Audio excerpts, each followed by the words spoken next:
Since the overturning of Roe versus Wade, abortion advocates have been lying about the consequences abortion bans have on women's health. I'll have an expert on the show to set the record straight. Additionally, I will address former Vice President Mike Pence's comments on fertility medicine and the political fallout of his new tell all book. Finally, I'll give you my take on the new pro life film, The Procedure.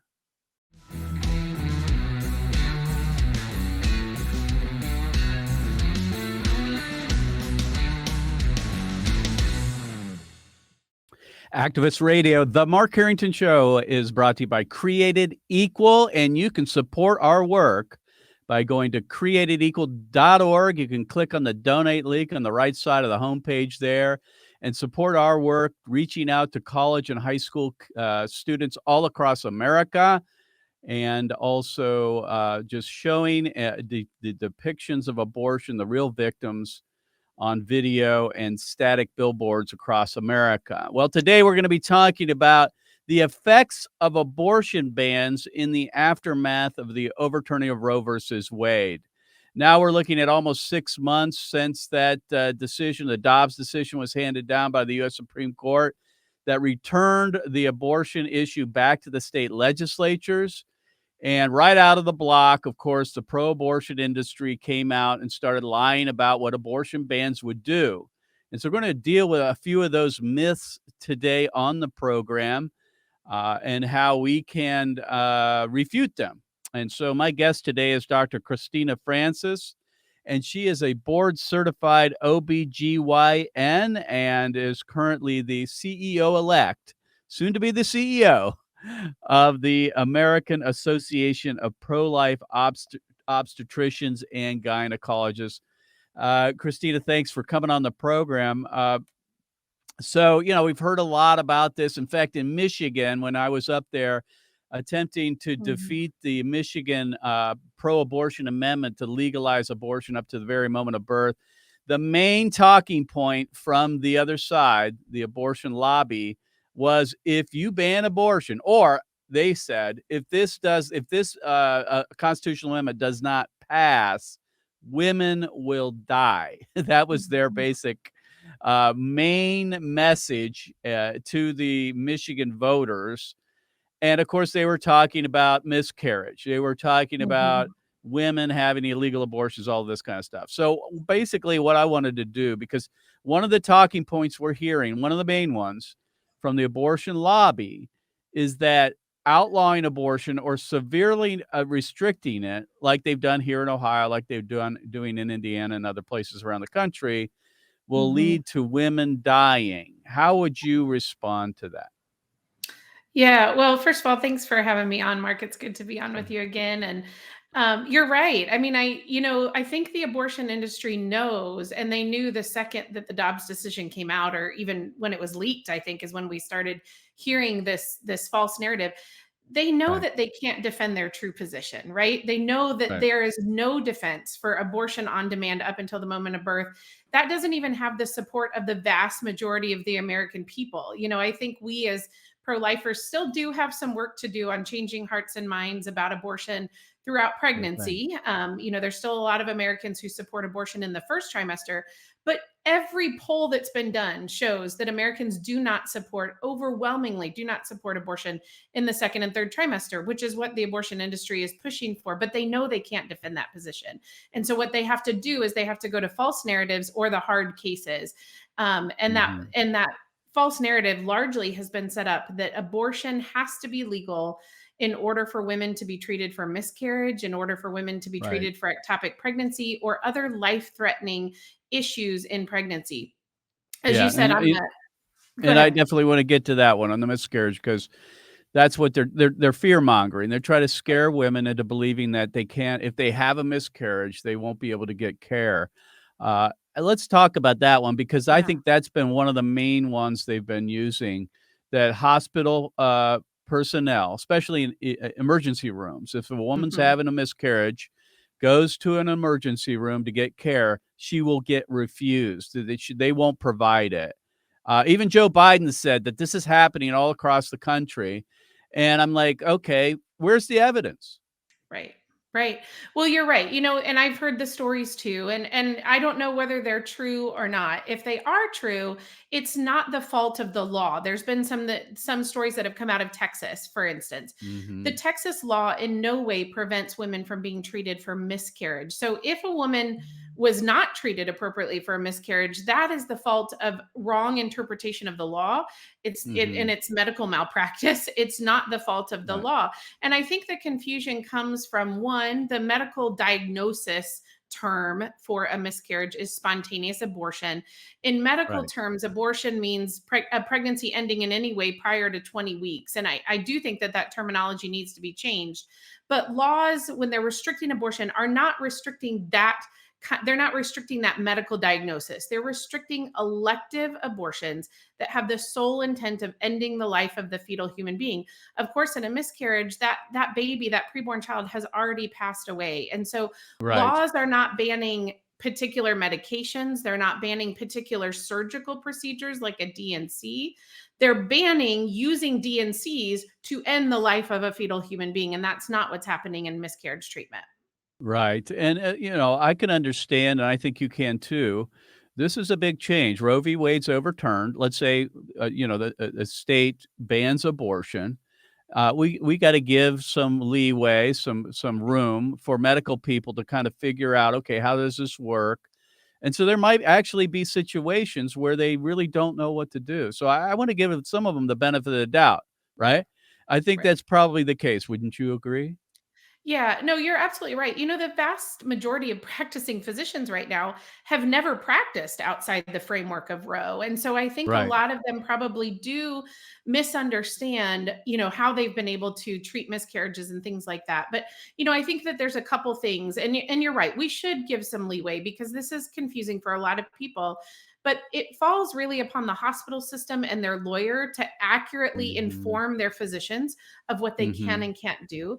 But also, all Mhm. we have to do is look at hospital systems like Catholic hospital systems that have never performed elective abubortions, and yet they've Good always been point. able to treat miscarriages, ectopic pregnancies, things like that.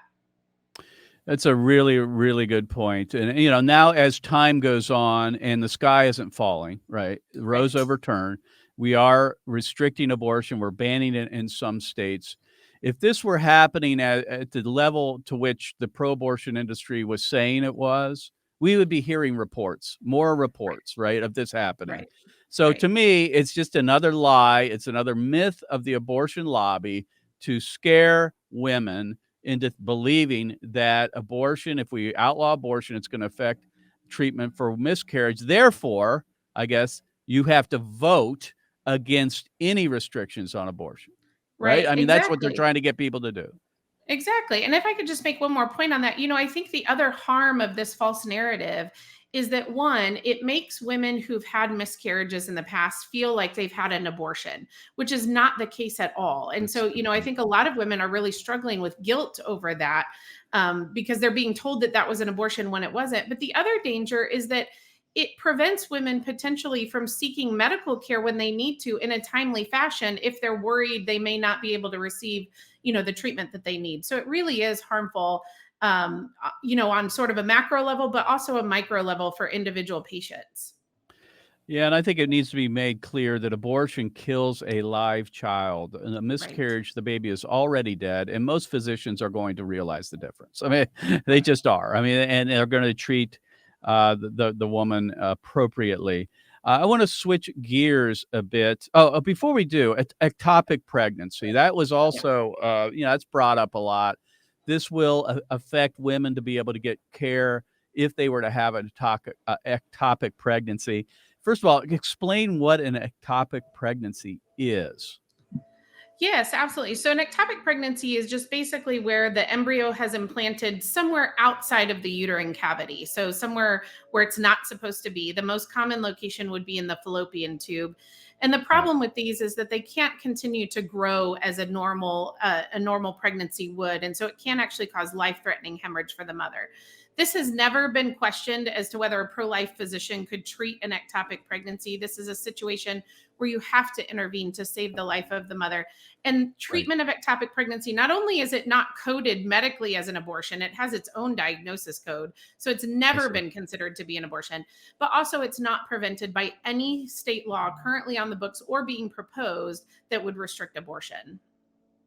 And explain the process of treating a woman. Now, you're an OBGYN, or treating a woman who might have an ectopic pregnancy, a Yeah. life-threatening one, Right, let's right. say. So, if we look at the most common, which would be the ectopic pregnancy that occurs in the tube, there's two different ways you can treat that. One would be with a surgery, where you Mhm. either remove a portion of the tube, or some people will open the tube and remove the pregnancy and leave the tube behind, or they can be treated with medication, a medication called methotrexate, to resolve the pregnancy. So there's two different options, neither of which are used in elective abortion. So it really is a completely false equivalence that they're making between abortion and the treatment of ectopic pregnancy. Right, and the difference is intent, right? We are Right. not purposely going in to destroy the child, intentionally dismembering the child. We Right. are saving the mother by providing care for the mother, right? I mean, isn't that the big difference? Absolutely. And, intent, I think a lot of people think that we're just equivocating over words, how important Right. is intent really? But Yeah. obviously, it's extremely important when you're talking Sure. about life or death for a human being, Mhm. which that preborn child is. But also, Right. if you take the example of I do cesarean sections as part of a normal part of my job, that Mm. involves taking a scalpel and making an incision in a woman's abdomen. If I'm doing that with the intent of helping her and helping her baby, it's perfectly appropriate. If I'm doing it with the intent of harming her or killing her or ending her life, then obviously it's not appropriate. So intent plays into everything that we do as physicians, and this situation is no different. My guest is Christina Francis, and she is the CEO-elect of the American Association for Pro-Life Obstetricians and Gynecologists, and you can go to their website at aplog.org. That's AAPLOG.org to find out more.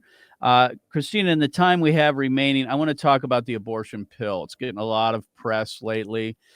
We just read, I think it was on Friday, I think it was the CDC came out with the new abortion numbers, and 54% of all abortions now are being committed using the abortion pill method. Would you explain how that works, first of all, and the concerns we have for the safety of women? Yeah, absolutely. So, the abortion pill is actually two different medications that are given to women. The first is one called mifepristone or RU486. And what Mhm. that does is it blocks the action of a crucial hormone in early pregnancy called progesterone. And what that leads to then is essentially cutting off of the flow of nutrients that early preborn child needs to continue to develop. And so that leads oftentimes to the death of the child just from that first medication. And then 24 to 48 hours later, the woman takes a second medication called misoprostol, which makes her uterus contract and expel the baby and other pregnancy tissues. So that, in a nutshell, is how it works. It was approved originally up to 7 weeks of pregnancy, and then unfortunately in 2016, the FDA, ignoring the safety concerns that actually AAPLOG had expressed in a citizens petition that they took 14 years to respond to. Mm. They ignored the concerns, the safety concerns, and they expanded the use of the medication up to 10 weeks. And at the same time, stopped collecting any adverse events related to use of medication other than death. So they said, we don't care if women are hemorrhaging. We don't care if women are getting infected, if they're having to be hospitalized, needing emergency surgery. We only care if they die. And we know that we have 24 deaths documented in the US of mothers related to this medication, to these pills. And of course, hundreds of thousands of deaths of preborn children related to the use of these pills. And finally, let's get to the abortion reversal process. Now, of course, the other side say this is pseudoscience. It's not science. We need to follow the science. There's no evidence that once a woman takes the abortion pill that it actually can be reversed, that the process can be reversed and can change their mind. What's the truth about it? Well, the truth is, if you look at basic science, if you look at the studies in animals, and if you look at the 3,500 plus babies we have alive because of abortion pill reversal, is that Wow. it can be reversed after the first pill is taken. And it's done with progesterone, with a natural hormone, basically flooding the woman's system with progesterone to counteract the effects of the mifepristone. And if people want to find out more about that, I know that you can show them the APR website, but also on our Yes. website, if you go to abortion pill reversal, there's about a 20-minute video explaining exactly how it works and debunking the myths connected with abortion pill reversal. Okay, so do you have a video on your website at aplog.org, right? That Yes, shows that absolutely. process? Okay, friends, well, you can go to aplog.org. That's AAPLOG.org to find out more about Christina's organization and the abortion reversal process, if you like. Christina, thanks for being on the program and keep up the great work. Thank you. Thank you so much for having me, Mark. So, friends, I need you to take action today. Your radio activist is asking you to donate to our effort to deploy a mobile ultrasound unit on borders of abortion free states, like the state of Michigan, where women will be crossing the borders from states like Ohio and Indiana and other abortion free states to have abortions. We are currently attempting to outfit the interior of a Ford Transit, which we have purchased, and that will cost us about $30,000 to complete. So you can support this effort to deploy these mobile ultrasound units, or what I like to call border states rescue units on these border states, by going to createdequal.org and click on the donate link on the right side of the page. Now I want to get to this, the comments of Mike Pence, former Vice President of the United States, who was on Deface the Nation last week. And Mike Pence is making the rounds with his new book, his new tell-all book on his time as Vice President, as in the White House. And he talks about in vitro fertilization, fertility treatments, and the like. So go ahead and play this clip. This again, Mike Pence on Face the Nation. I was interested to read that you and your wife Karen underwent IVF therapy, and so many times. And there are, which is a lot to go through, and there are people who are concerned that if you start with abortion access restrictions, that it will also lead to restrictions on IVF treatment. If you believe life begins at conception, you can make that argument. Should it be protected as a right? But I fully support fertility treatments, and I think they deserve the protection of the law. They gave us. Well, friends, this almost went completely unnoticed by the pro-life community, and that is Mike Pence is wrong. This is not a pro-life position to be in support of IVF. Mike, I don't know if he doesn't realize this or he's just taking this position because it's acceptable, I guess, as a pro-life person to support IVF. But the Bible is clear in Psalm 127, verse 3. It says, children are a blessing of the Lord. The fruit of the womb is our reward. Children are not commodities to be bought and sold and traded. They are the image bearers of God. And life, that is, our children, are not objects, but they're subjects. And the pro-life position has always been that IVF is immoral because it takes what God has created, that is, the procreative process between a husband and wife, and has farmed it out to medical people to be replicated, so to speak, in a petri dish. This is not the plan of God, and that children are derived by sexual intimacy. Now, let me say this, of course, we understand the pain and the anguish that women and men, couples, have when they are infertile. We understand that. But that does not justify using IVF to try to solve that. In other words, we have no right to a child. As human beings, there is no right to a child. Children are a gift of God, and that comes through sexual intimacy, and IVF makes sex unnecessary, and so this violates God's design. And Mike Pence is wrong on this, and he says he's done it multiple times.